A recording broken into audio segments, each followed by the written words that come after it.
I'm Aaron Sagers, and this is Talking Strange.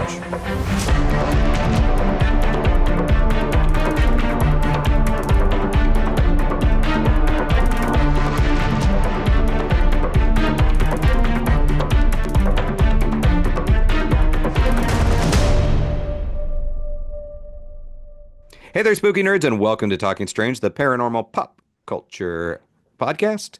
As always, I'm your host, Aaron Sagers, and really quite pleased with the guest that I have today, who is a friend and joined in last minute because he's just a champ like that. And we're going to be talking about his adventures, his travels, his paranormal explorations, and probably even a little bit about Disney and tiki drinks. So he is a motivational speaker, a paranormal researcher. You've seen him, you know him, you love him from television's Ghost Hunters, Ghost Hunters International, Destination Truth, a whole lot of events, and so much more on the way. And he's been doing a lot of work with our other friend, Chris Williams, who's been on the show before, and they are the Paranormal Rebels, right? Is that it, Dustin? Yeah, I mean that works. It's the little tagline we use is rebellious spirits, but yeah, within the Rebellious Spirit. paranormal community, I suppose we are paranormal rebels in our own right, man. Well, he is Dustin Pari, and he's with me now. Hey, man, how are you? We're doing well, brother. Doing very well, man. How are you tonight? I'm doing great. I was just saying to some of our friends that are joining us live that just saw you a few days ago at Missouri Paracon. We got some people in the chat that were also here there at Missouri Paracon, and Yeah, that was a good time. yeah, yeah, it was like a nice kind of for a new event. It was Mhm. really fun, and I kind of, what do you think about events in casinos? Because it can kind of go either way. But this Yeah. was actually a pretty good setup. This was a good one. I think a lot of it comes down to internal promotion by the casino, signage, where things are. Like, because we've done somewhere it's like you're lost somewhere in the labyrinth of the casino, and even people that knew it was there can't find the damn thing. Never mind just picking up foot traffic. Like it's not going to happen. But for a first year con, I thought it was ran really well, very smooth. We had a good attendance. Casino was nice. I mean, obviously people smoke at the casino, but and unlike some of the other ones we've done, I didn't feel like I was choking on it the entire time, so that was pleasant. No, the smoking section was pretty relegated to one area, and the as far as through the labyrinth of a venue, we both did this event in Las Vegas a handful of years ago, and that was a storied event, and not necessarily the best way, but one of the elements of that, and we could talk about it. I don't know. I don't care. Like no holds Yeah. barred here, but yeah, it was for certain this event where the venue, and this happens, like it was a conference room, but it was so far away from where the rest of the casino hub was, but very no signs pointing No, people to it. nothing at all. This in Missouri, it was nice. They had like the digital signage, like telling you where the lecture room was, where the vendor room was. It was very, very nicely done. But yeah, the Vegas one, it was like even when you knew where it was, like you stepped out to go somewhere, you're like, I have no idea. Should have left breadcrumbs or something to get back to where the hell I was. I know, yeah, I think I was ready to be a ghost by the time I got to the location because I felt Right. like I had been walking for nearly eternity. um, but yeah, so with our strange and weird job, we cover a lot of ground. Mhm. We travel. We're on planes a whole lot. And you, I mean, were you as a kid? Let's before we get to the ghosty stuff and the No, paranormal job. As a kid, did your family travel a lot? no, not really. I mean, I grown up in here in New England. We had an annual summer trip up to New Hampshire, which was like 2.5 hour car ride from Rhode Island. So we had an annual trip up there for the summer. We'd go for like a week and hit a couple of the local spots. They had a little Santa's Village place, another little place called Storyland. A couple of small things, dancing bears, that kind of stuff. But the only time I ever was on a plane I was 8 years old, 7 or 8 years old, and we went to Disney. That was the only time I had ever gone on a plane anywhere. So that was a big deal for me as a kid. And then yeah, fast forward through life, and now it's like every weekend is here, there, and everywhere, man. You know. Yeah. So I got on my first flight very late in life. I think I must have been maybe 19 years old, maybe 18 years old. Hmm. So it took me a while to get on that plane, and yet I always had that traveler nature. I always had that kind of wanderlust and always had a traveling spirit even before I ever traveled. Yeah. Was that did you share that? Did you have this kind of Totally. desire to explore the world? Totally, man. I always had dreamed of going abroad, going to see all these lands. And it's funny. I remember being in a Chinese restaurant. Funny enough, I didn't know this till I was on GHI and laying atop an Italian castle, sunbathing with Joe Chin. And I didn't know that when I was a kid, the Chinese restaurant my parents took me to was Joe Chin's family restaurant. And so we're out there on the other side of the world and we have this conversation about Chinese food. And then like we find out that we had seen each other many times growing up. But I remember being in that restaurant once and hearing a song by Ricky Nelson called Traveling Man.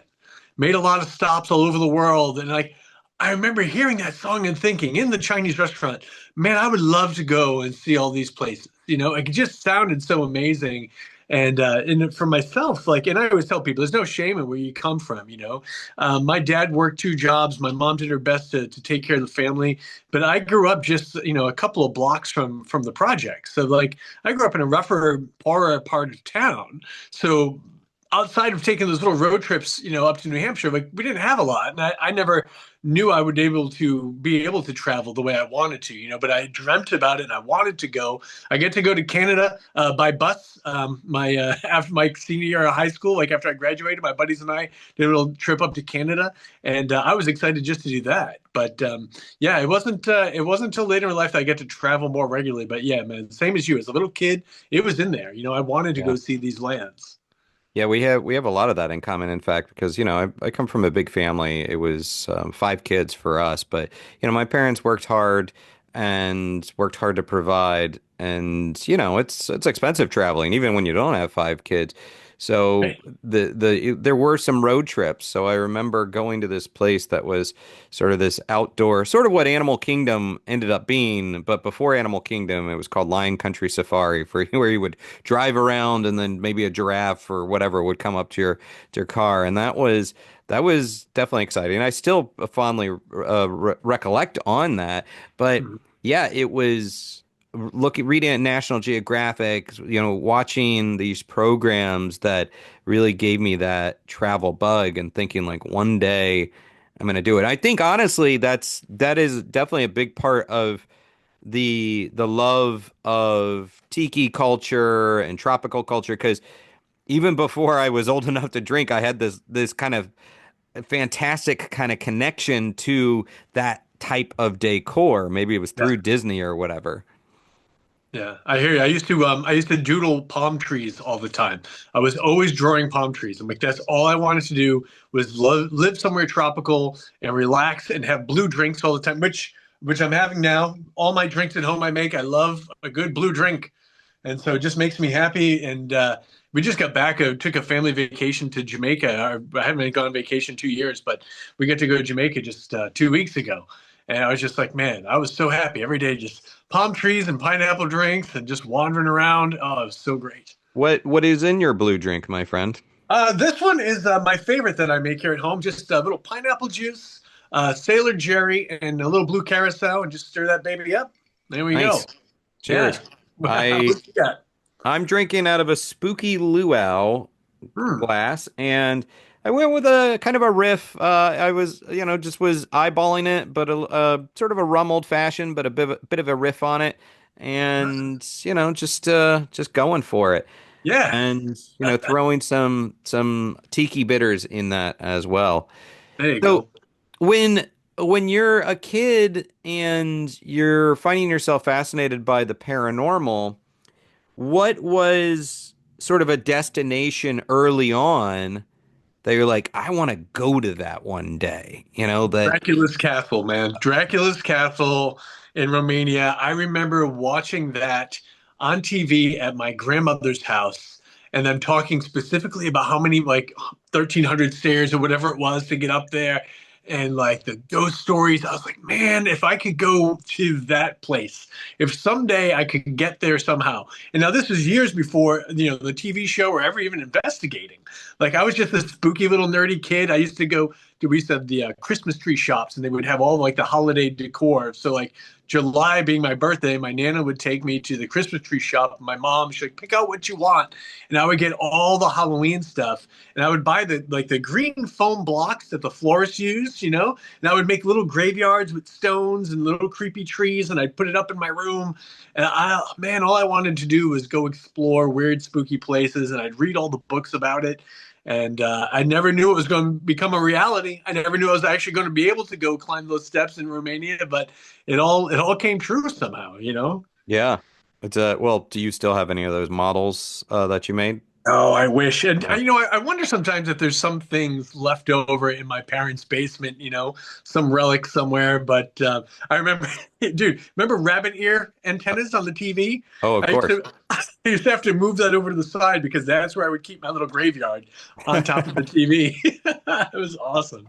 Did it, so your Dracula's castle, are you referring to like Bran Castle, or there's Poenari, there's the various ones that are Yeah. associated with Vlad Tepes in different ways. Yeah, no, it wasn't the fancy Ponari castle. It was the small relic on top of the hill.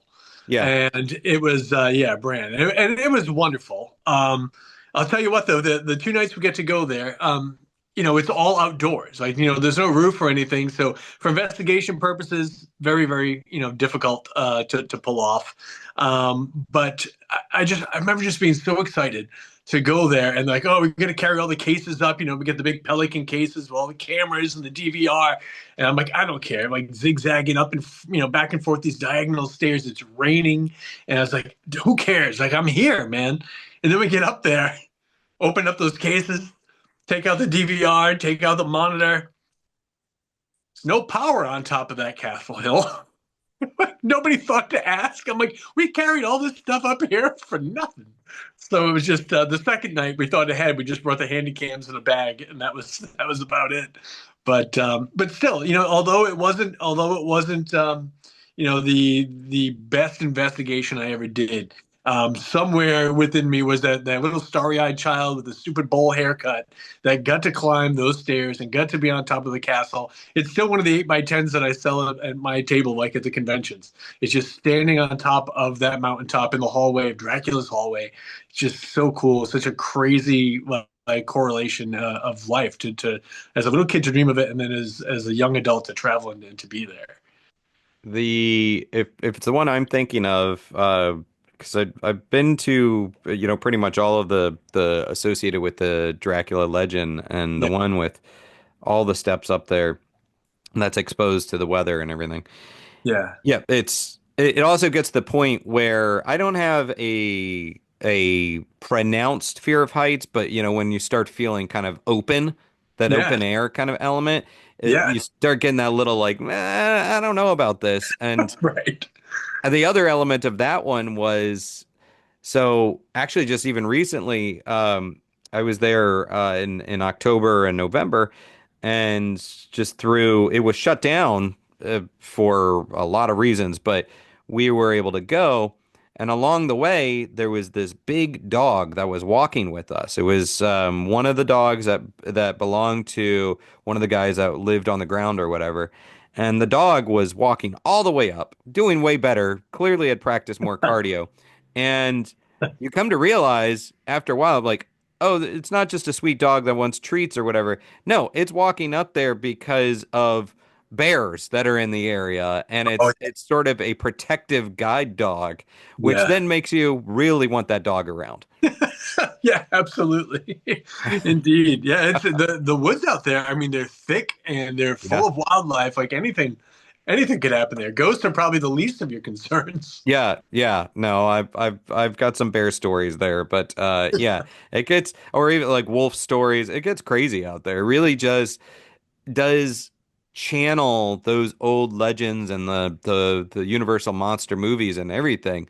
Is that is that an area where as you're investigating, let's fast forward a little bit to GHI and you're traveling the world. Was it Romania that the most kind of made you think about those legends, those models that you made as a kid, Yeah. whatever it might be, the magic of the old world? Was it Romania or was it somewhere else?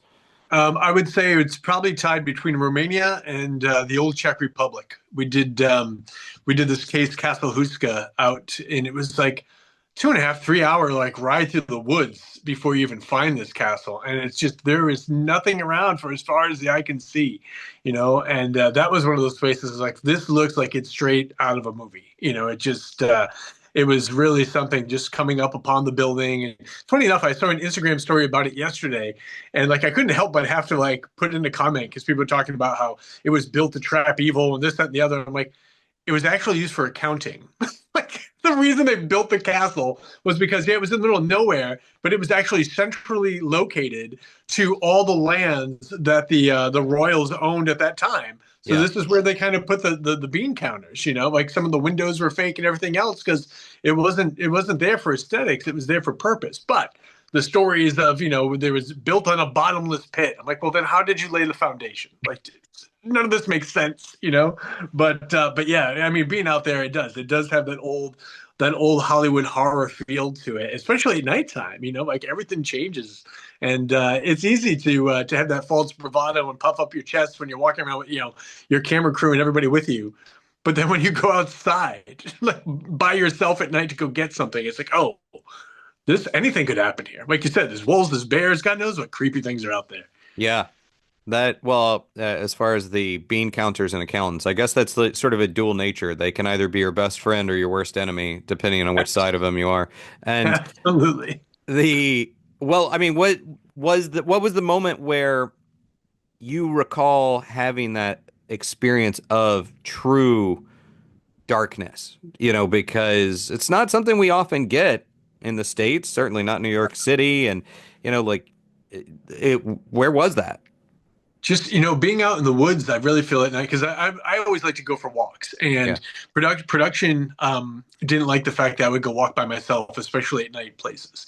But I always feel like I owed it to that little boy inside me to explore, to journey, to kind of venture forth on my own little side quest, and certain places were dangerous for different reasons. Like Cape Town in Africa, in Malaysia, like I always wear like a lot of my Christian like shirts and everything. Like a lot of Christians get kidnapped here. It's like, oh, okay, good to know. Like we don't need to advertise, like what it is I'm about.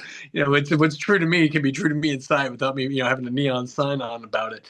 I remember being in Sweden, and we were as close to the Arctic Circle as I have ever been. So, like by 2:30, 3 o'clock, like it was dark out all the time. And you're just out there. Like I'd go out and take these walks at night, and a lot of times the towns, were very sparse and not very heavy population. Not a lot of electric light, so the stars are brighter, the night is darker, and just to get out there. And just have my own little adventures was just important to me. And I remember doing that in Romania and being like, "Oh, this is a little darker than I'm used to out here because those trees are tall and they start to block out the starlight when you're out there under them." But I'm always craving adventure, and I feel like it's so important, Aaron. You probably get this. You probably understand this as well.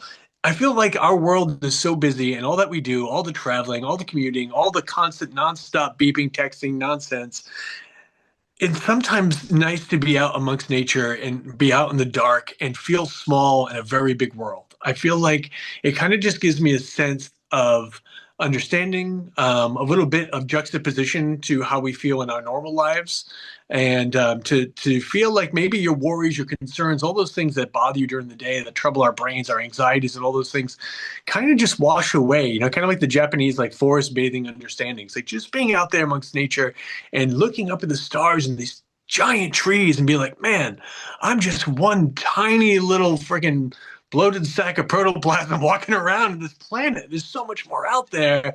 It just puts everything into perspective.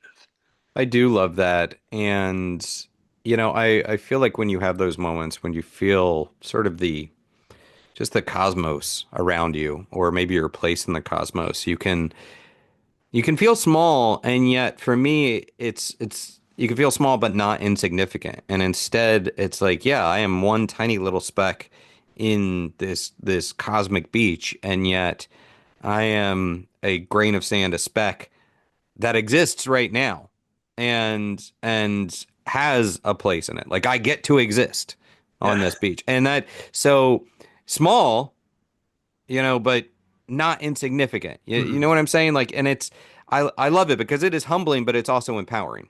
Yeah, it's very much. I feel like it's very much a blessing, and to be aware of your place in time, and it's that's why I often say at a lot of these conventions at the end of the lecture portion, I'm like, I'm just thankful that people choose to come spend their time with us. Like I very much am aware that I haven't been on an active TV show in many moons now, but people still want to come out and see us, hang out with Chris and I, and come to our lecture and to be there. And I always tell people, like, listen, our world, I feel, always puts so much pressure on everybody to make more money, make more money, make more money, buy more things, pay more bills. And it's like, no matter how hard you work, you trade all your time for that money. And no matter how much money you make, you never get that time back. You can't buy any more time. So the fact that people want to still come and spend time with us, even people just spending time to watch this now, like that means something. That means Yeah. a hell of a lot. And so to be alive in this time and to have those moments, especially those little moments that they almost feel like sacred, just up there staring at the stars and you're alone, it's quiet. The world's usually so noisy, it just feels really magical. Yeah. So when you did hit the road and you started having your adventures, were you a natural traveler or was there a learning curve? Did you make any rookie mistakes that you can think of? Maybe. Oh, I'm sure there were plenty of early mistakes in terms of airline security line etiquette, not being prepared, and now we look upon those people with maybe a little bit of anger, a little bit of pity, a little frustration, but we try to remember, that we were there at one point, but Yeah. now we pay for the TSA pre-check, you pay for the world traveler, you pay for clear, whatever it is to try to get through. But I very much have become to that point now where, when those two paths divide and I have to choose which security line I'm getting in, I am assessing everybody that's in that line. Who's got the children that might take a little bit longer? Who's the elderly folks that might take a little bit longer? Nothing wrong with either group, but I know they might take a little bit more time. Is there something that's been more streamlined to get through? Because I know when I first started, yeah, oh yeah, there's liquid in this bag. Oh, wait, I forgot this was in that bag. Now it's like, man, everything is just dialed in. I yes, I totally feel you. And I will say something that throws off, all of the assessing is the security lines where it's the individual kind of bin little Mhm. kind of cubicles almost where you go up and then you put your stuff in the bin and you wait for the little thing to drop to put it on Yeah, the put it on conveyor. the little roller, but it's not based on priority. It's not based on like, oh, I got here first and my bin's gonna go first. It's like just whatever sort of random situation. So your bag that might be up front can actually be the last one to go through the little Yeah. thing, and it drives me nuts. I hate those things. I know it's like the worst bit of anxiety. Wait for those rollers to turn. I'm like, oh yeah, it's my turn. Nope, not my turn. Yeah. Yeah, it's frustrating. It is. Do you have any other travel pet peeves of your fellow passengers that I mean, you're a very polite guy, very I patient try. guy, but still Try. it triggers something in you, there's There's things, man. I never get upset about babies because I nope. understand they're babies. Like that's I totally it's par for the course. I've actually held strangers' babies before on international flights, single mother. I was with her. She's like, "Would you mind?" I'm like, "Absolutely not." Like I felt honored that she trusted me to hold her child while she went to the restroom by herself. I never have a problem with a baby screaming or anything like that. I totally get it. Couple of things. The swim move. The person that is mid-flight walking back to the bathroom and has to pull every chair they walk by. I'm like, I'm an aisle seat guy, and all of a sudden my head's getting thrust because they're pulling on the seat to walk. Like, you're not swimming. I don't know what we're doing, but there's something going on. And also just knowing your spatial limitations. Like people forget when they have a backpack on that they're that much wider. So they'll turn in the aisle, and like again, I'm an aisle guy, and I get smacked in the head with the backpack because like they're just forgetting. Oh, I have a backpack on, so I'm thicker than usual. People wouldn't make good turtles, I guess, is what I'm saying. They just cannot figure out the space. How No, about yourself? no spatial awareness. Yeah, no, I agree. And the baby thing is interesting. Actually, just when I was flying out to Missouri Paracon, I was sitting next to a guy. His name was Alejandro, who was holding like a little girl that was, I don't think quite 2 years old. And he's like, she's a good traveler. I don't think she's gonna cry. And I was like, man, it is all good. I'm like, babies crying, screaming, I can deal with. That's a baby. That's what it's gonna do. I'm like, it's when adults start acting like babies Yeah, that I do not care for it. I guess the two other ones are people that jump up and try to crowd, like rush off the flight before it is their turn, right. kind of upsetting the orderly disembarkation, and also the people that crowd around the baggage carousel instead of giving a little breathing room. It's like That back. we're all there for a reason. We're all waiting for a bag. Yeah, You being right, on top of the carousel is right, preventing everybody from seeing the bags and being able to, approach in an orderly way to get their bag. right. I don't get I, it. I try to leave that breath, and then somebody Yeah. will always come and step right in front of you. It's Oh like, my God. what do you Yes. think I was doing here? Yeah. Oh my God. Where, That's tough. what were, whether it's, your time on Destination Truth when you did those episodes, GHI or Ghost Hunters, or even, doing these events, what have been the best and worst places to stay, to lay your head at night while investigating? Because the most active spot might be the least comfortable sleeping spot. Oh yeah, for sure. And but on GHI, it was always really tough because we were always kept in places off season because it was cheap. So 9 times out of 10, it was freezing cold, and the 10th time it'd be sweaty hot. So it was always very, very difficult to rest. And you're filming till sunrise, so then to come back and not be able to sleep comfortably is difficult. And there were a bunch of just tiny flea bag hotels. I remember being in Australia or Tasmania, and waking up, and my father was a cross country truck driver, and for some reason this morning it clicked in my head. He's like, "Oh, anytime I'm in the desert, I always take my boots in the morning and shake them out first in case anything crawls in them." And so I did it randomly this one time. I had never done it before, and there was an actual scorpion in my sneaker, and I was just like, "That would have been awful." I can't have to like kill the thing, throw it out. But in terms of just discomfort, um, we were in we were in Slovakia, and we were actually in a tiny little hotel. It was on the river, and it was super hot. And I get back from the thing, and there's no AC. It's got some tired old ceiling fan that's not doing anything. And I went and asked the front desk, I'm like, "Do you have any portable ACs or anything? Because it's so hot." They said, "Oh no, but you can open the windows.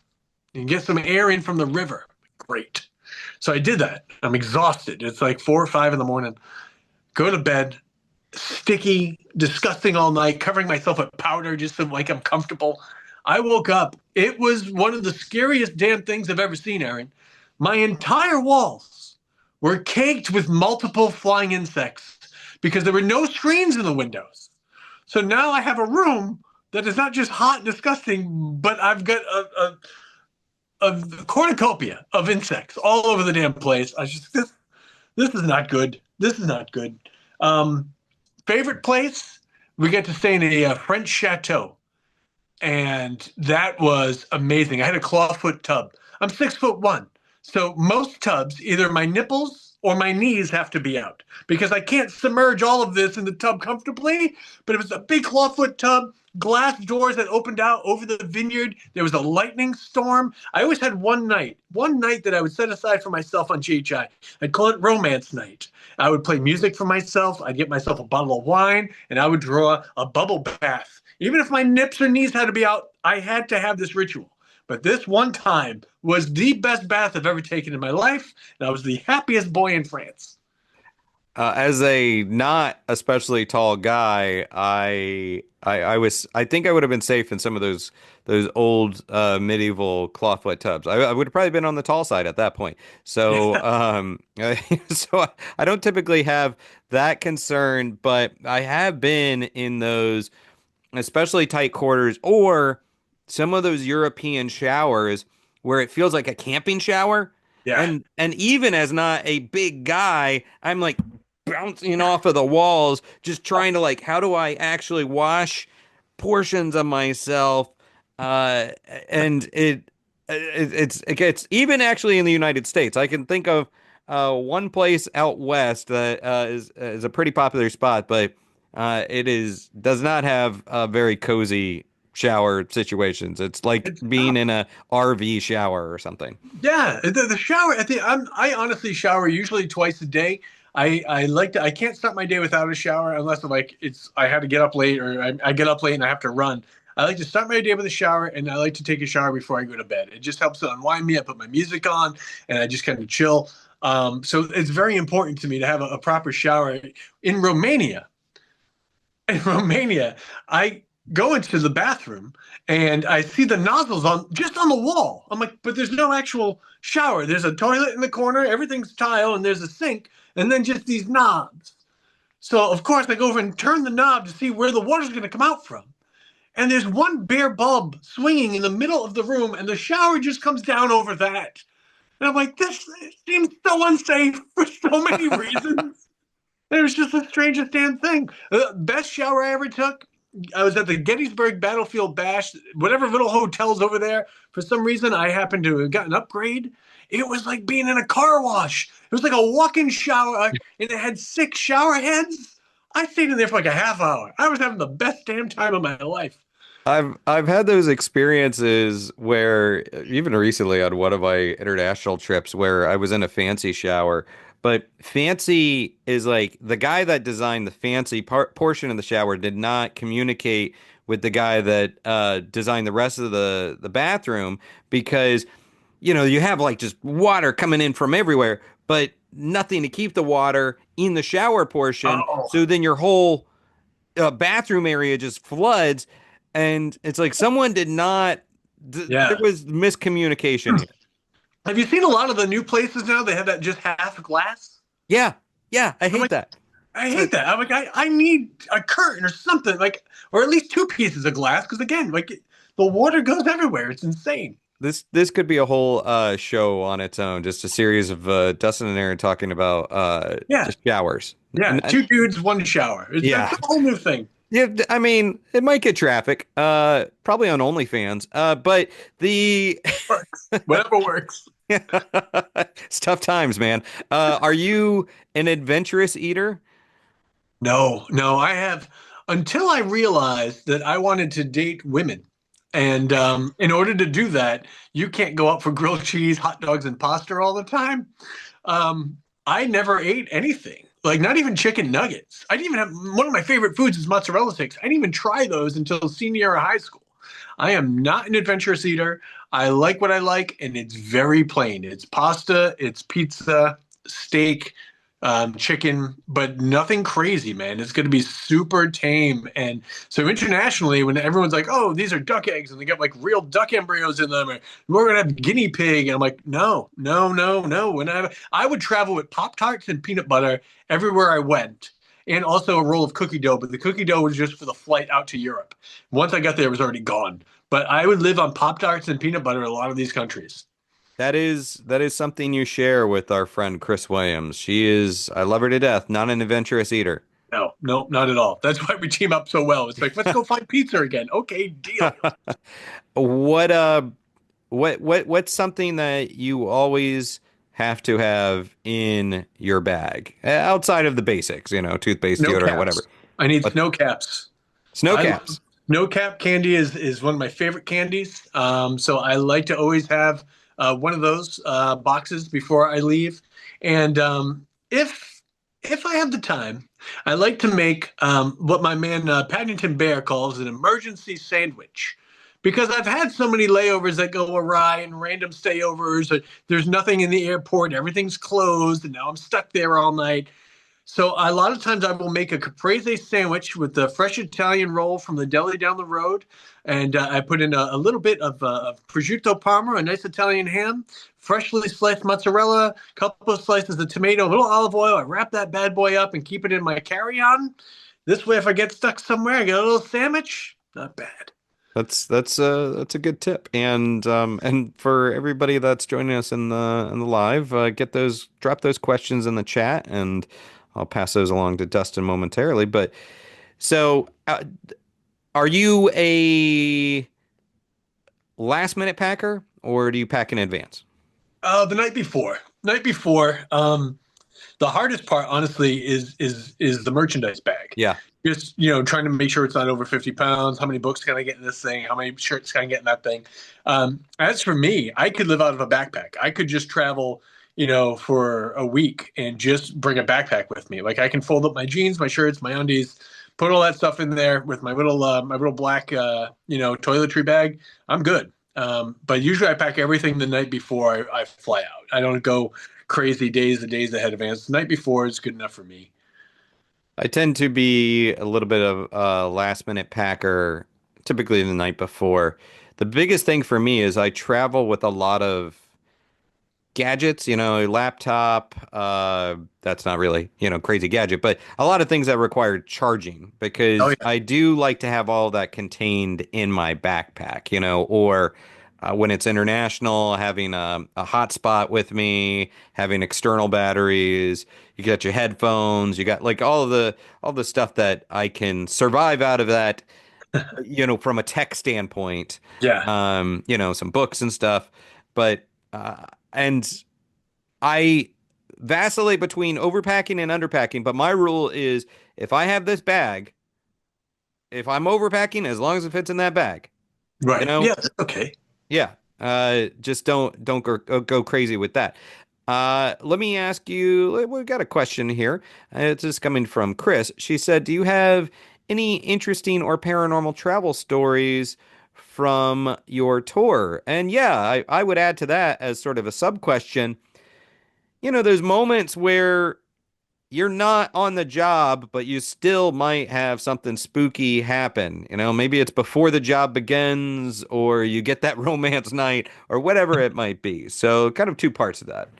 Yeah, we were at a place. So a lot of times with GHI, we would stay in the location that we were investigating, and sometimes we would stay in that location the entire time we're at that country. Even though we're filming two different locations, we would stay in whatever one we were at.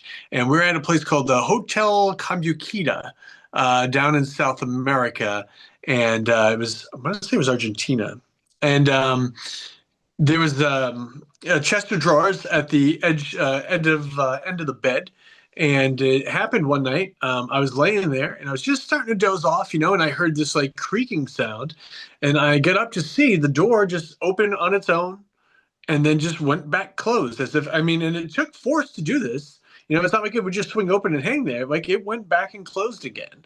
So I was like, okay, it's like, not working now, but thanks. It's just not going on camera. But not too much else happened. A lot of times, people know that you're into the paranormal and they want to book you into a haunted room right away. I'm like, I don't really need to see it, and not that I'm afraid of it, but like 9 times out of 10 you're exhausted anyway. You're just gonna pass out. You're not gonna notice anything going on. But I like to just relax. I watched a lot of Ancient Aliens. I like to just get a pizza, watch Ancient Aliens, and just kind of relax in my room. So I'm not there to investigate anything. This last one, Missouri Paracon, wrestling. I love my WWE and AEW wrestling. So I watched wrestling Friday night, came down, had a couple of beers, went back upstairs. Saturday night there was a pay-per-view on, so I went back to my room. I watched more wrestling. So yeah, not too many paranormal experiences, but I do try to enjoy myself when I can at these things. Yeah, I don't have traditional cable at home, so that it is nice to like flip through the channels in a hotel room and it's like, what do they have on TV in Missouri? Yeah. And internationally too. I like flipping through channels. Internationally can be real fun, Oh especially yeah. when you catch yourself on TV and you've got someone's dubbing you. Totally. In Italy, I have a very deep voice, and I was trying to figure out like who gets paid to repeat all the crap that I say. Like this poor bastard. Jesus. You should look him up. Like, who knows? Maybe he's also like the voice for Brad Pitt or whatever. That yeah, that would be nice. That would be quite flattering.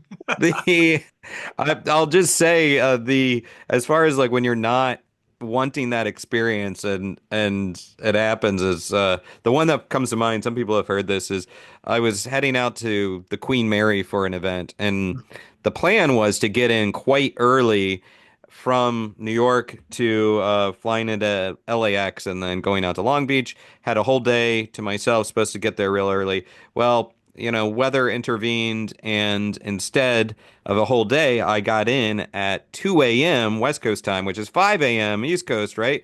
And crawl into bed, just like I need to pass out. The work begins tomorrow. And as soon as I turn off the lights and get ready to go to sleep, I felt the sheets next to me lift Uh, slightly and that weight slide in next to yeah. you. And I'm like, nope, nope, not on the clock. Can't do this. Yep. Like you gotta take off. And there was like just a beat, a half second, and then it dissipated and that weight, and the sheets settled. Yeah. But it's just like, no, no, I'm not. This isn't the time. No. Right. I appreciate it, but not now. Aaron, has this happened to you? Have you checked into a hotel middle of the night and they give you your room key and you go to the room and there's already somebody in it? Yes, but sometimes it has happened because I'm thinking of the room number from the last hotel I was at. I have gotten that confused where I've tried to get into the wrong room. But you've gone into a room where there's someone already checked into that room. Yeah, I one of the last seasons of Ghost Hunters, I believe I was in New York, and I went to the room, and I opened the door. It was dark. I just slid my bag in. I was like, went to the restroom first just to like wash my face, and then I can't wash my face. I look, I'm like, sorry, a toothbrush is already all this stuff. I'm like, what the hell? Like they didn't clean. And then I walk out into the bedroom and there's some dude sleeping. Like he didn't even wake up. I just quietly left the room, went back downstairs. I'm like, my God. And it's curious to think that maybe in some hazy state, he saw this form in his bathroom, opening a door, walking through Yeah, the room, and now he thinks he had a ghost encounter, but instead he had a ghost hunter encounter. that's quite right. Yep. Man. The Chad wants to know names can be changed to protect the guilty, but Okay. in a broad sense, any travel divas in your various project shows, Oh people that yeah. were maybe unbearable, embarrassing to travel with, again, in a broad sense, Yeah. you don't want to incriminate No, yourself no, of or them. course. I've seen some of our amigos at the conventions. Sometimes, when we're checking into tiny little airports in Sault Ste. Marie, say things like, "I don't sit in the back of the plane. Don't you know who I am?" Like, "Don't you know who I am?" Is a.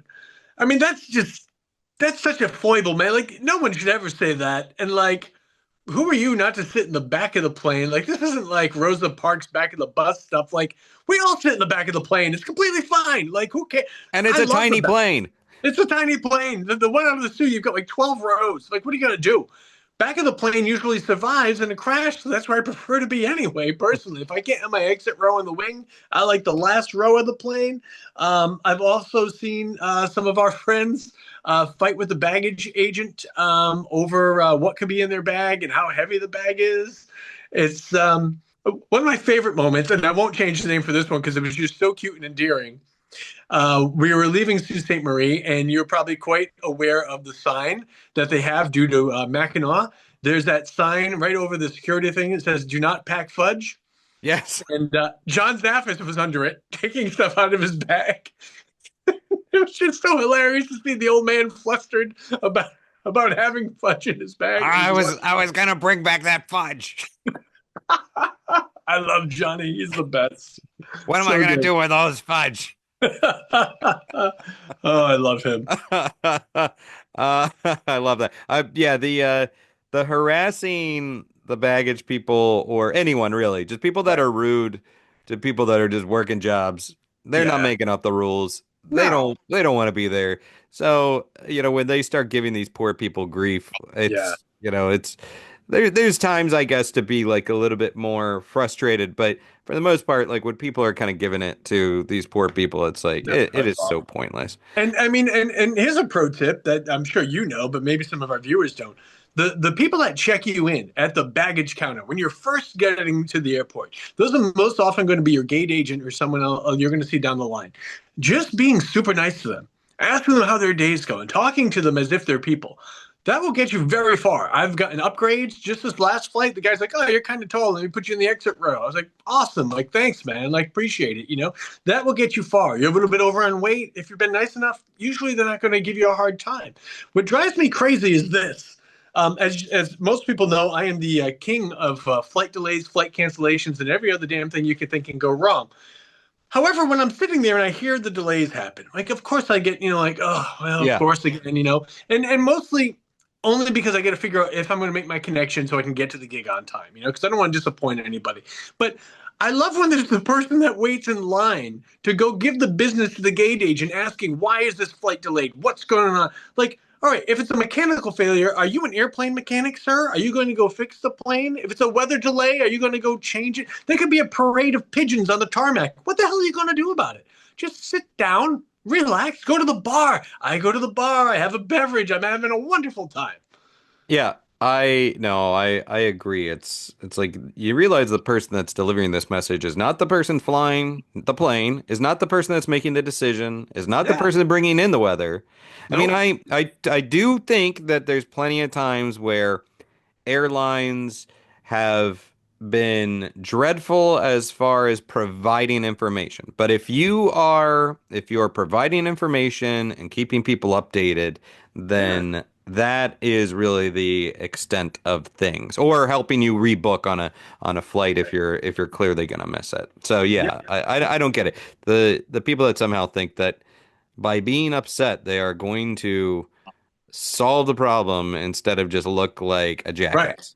Like, oh, this guy's mad. But get that plane on Yeah. time. Everything's fine now. This guy's angry. Does Mr. Herman, and for Oh people that God. don't know, Mr. Herman, your traveling doll, does he get Yeah, his my own cohort. seat when you fly? I don't book him his own seat. He's over here looking at me. He's a lot to handle. Sometimes if no one is seated near me, I will take him out of the backpack so that he can sit and enjoy himself. But he causes lots of problems.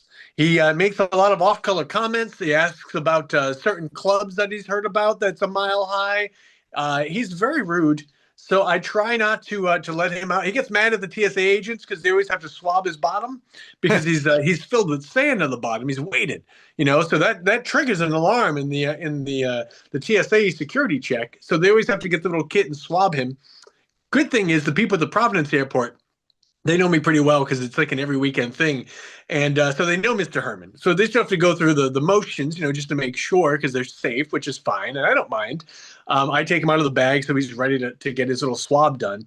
But there was a new guy a couple of weeks ago, and the usual TSA guy I get just saw me, and he just kind of motioned to this kid to come over, and he's like takes it out and he's looking at him, and the guy goes, "Do you know what? Do you know who this guy is?" And the guy's like, "No." He's like, "He was on Ghost Hunters."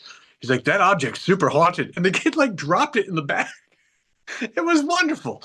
So they enjoy Mr. Herman's antics here in the Providence airport, but he can cause a lot of problems. I have implemented a bit of a spooky travel hack. If you really don't want the TSA to bother you too much with your bags, is putting a Ouija board in your bag.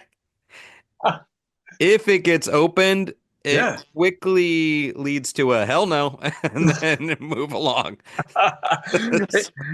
Aaron, I did that ghost theater tour Yeah. last year, and props were very very simple. Stage props were a Ouija board, planchette, a large plastic skull, and just I forget what the other thing was. Oh, it was a book. And we were coming into some town, and when the case came down the baggage ramp, it smashed hard and popped open, and the skull flew out, and the Ouija board flew out, and this lady's like, "Oh no!" She walked right away from it. It was wonderful. Like, it was great. Uh, you got time for a couple more questions? Yeah, of course, All man. right. Happy to. Let's do it. What Chris wants to know in what city had the best pizza and why is it St. Paul, Minnesota? Oh wow. Okay. Some strong opinions here. What city had the best pizza and why is it St. Paul? Um, I don't. I've had pizza in St. Paul because I was there just last year. It wasn't bad. Wasn't bad. Honestly, my favorite pizza. If I could only have one pizza for the rest of my life, it has to be Via Napoli at Epcot. That is my favorite damn pizza to the point that when my family and I go there, I fast the night before and I get my own pizza. My wife and daughter can split theirs, but I'm eating an entire pizza myself. I bring the Tums, the Gas X things because it's a lot of cheese, but man, that is my absolute favorite pizza. I've had pizza in Italy, I've had pizza in Romania, I've had pizza all over the world. If I can only have one, it's going to be Via Napoli for me. I now is that a Sicilian slice or is that The traditional? the traditional Then thin yeah. crust margarita or with the pepperoni, either way. I like a good saucy pie. Yeah, And I don't know where I've had the best pizza, but I appreciate that you have strong opinions on it. And David and Alicia agree with your answer about Epcot. And Chris, I'm sorry that it was not St. Paul. yeah. Uh, Sorry. I mean, since you brought up Disney, Yeah. what what is your flight path when you go to Disney? Now, is Epcot and we keep it to Orlando, but Sure. is Epcot your favorite park? What's your favorite park? And what's the flight path? What's the very first thing you do? Um, Man, it's always between Kingdom and Epcot. Um, I feel like Epcot wins because of the food. I love the food so very much. But it's hard to tear my heart away from the Haunted Mansion. Like pretty much everything in my office is Haunted Mansion. But I also love Figment. So Epcot is really special to me, and I like the drinking around the world thing. As an adult, that's kind of fun. Um, but if I go to Kingdom first, get to hit Space Mountain, Pirates of the Caribbean, and then head over to Mansion. Those are my top three there. And Splash Mountain, I'm looking forward to checking out the reboot. Obviously, I'm always going to be a sucker for the classic because that's what I grew up with. But I loved the Princess and the Frog movie, and I know that the ride is not quite the movie. It's kind of like a post movie kind of thing. But I have yet to go, so I'm looking forward to checking that out. But when I'm in Epcot, I know this is contrary to Amy Bruni. I go left. I don't go right. I go left because I need to get to Italy quicker so I can get the pizza. So it's not so much about starting my, drinking in France. I need to get to the pizza. Yeah. It kind of depends on the entrance because I go in the entrance near England sometimes at Epcot, but Oh, okay. the I don't know if I don't start at France. However, I am responsible for with Amy Bruni starting an expensive habit of getting the glass of Dom Perignon at in Paris, which is expensive, but it's a good treat, especially if you're at Disney. And they Yeah, yeah, say good. it's the most economical pour of Dom Perignon in the world. So, Well, but that's just good sense then. yeah, and Yeah. I like getting a good Guinness at the pub there, the Rose and Crown, because I think it is the best Guinness that I think I found in the United States. So, Mm. um, but yeah, and with Kingdom, I would agree with this. I mean, I do like the classics of Haunted Mansion, Jungle Cruise, Oh yeah, Tom Pirates, Cruise. Yeah, and yeah, you got to do Tiana's. That's a good one. the Bayou. Yeah, good to do that. Bayou. I Uh, have this. I'm sure you've got a bunch of these too, but I love the little statuettes. This is my favorite part of the Pirates ride is going by this guy. I'm always like, oh man, I want to be alone at the wheel on the old pirate ship. It just seems so amazing. As a kid, we have a VHS at my parents' house, and I gotta find it somewhere. There's video of me crying outside of the Pirates ride and of the Haunted Mansion. This is my 7 or 8 year old trip, my only time to Disney as a kid. Terrified of ghosts, terrified of pirates. I'm like, how did the rest of my life end up like this? I have no idea, man. The Okay. Pirates especially gets a little creepy, it's they set the stage really well with the cue, and Yep. the first couple minutes is all like the aesthetics, the ambiance, that kind of creepy Mm. ride. And yeah, I mean, like, even though I love the pirate at the wheel and the dead man tell no, it's creepy. It is. It's terrifying I for a love little. it. It's so And good though. and So the good. temperature is like a little cool in there, kind of Yep. also kind of literally giving you the chills. Yeah, you get that Oh. sulfur smell coming off the water there, and then I love going to well, I always say downtown Disney, but Disney Springs. I love going to the Hangar Bar. Oh I yeah. just hang out at the Hangar Bar all day and just drink and be a happy boy. I appreciate our parallel interest with Disney and in all things really. I feel like we're really simpatico with this. Agreed, brother. Agreed. I'll one final question from Terry. What is the best place in the world that had the most activity, and would you go back? I would absolutely go back. My favorite case I've ever done is the Clark Air Base in the Philippines.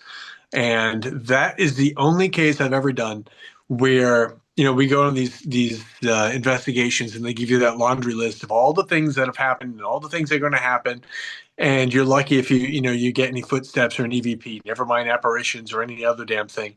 That Clark Air Base is the only place where everything that this elderly gentleman told us he experienced, white misty apparitions, footsteps in the hallways, American voices speaking English, and intelligent. They could respond to our questions.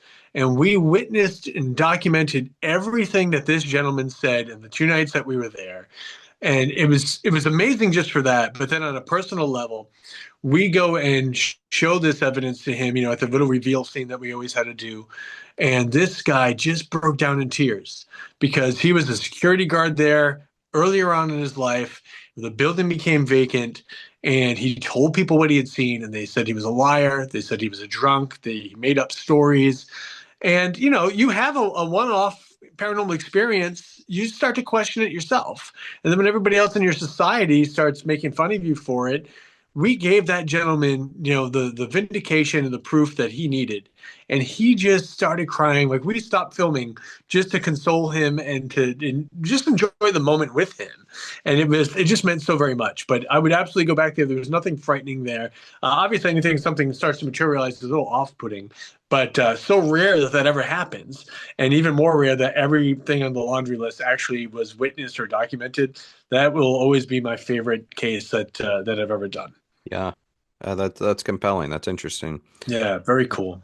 Dustin, where can people keep up with what you're doing? What do you have coming up that we should know about? How can we come support you at events? All that good stuff. Oh, I appreciate it. Everything's pretty simple to find. It's just dustinpari.com, dustinpari.com.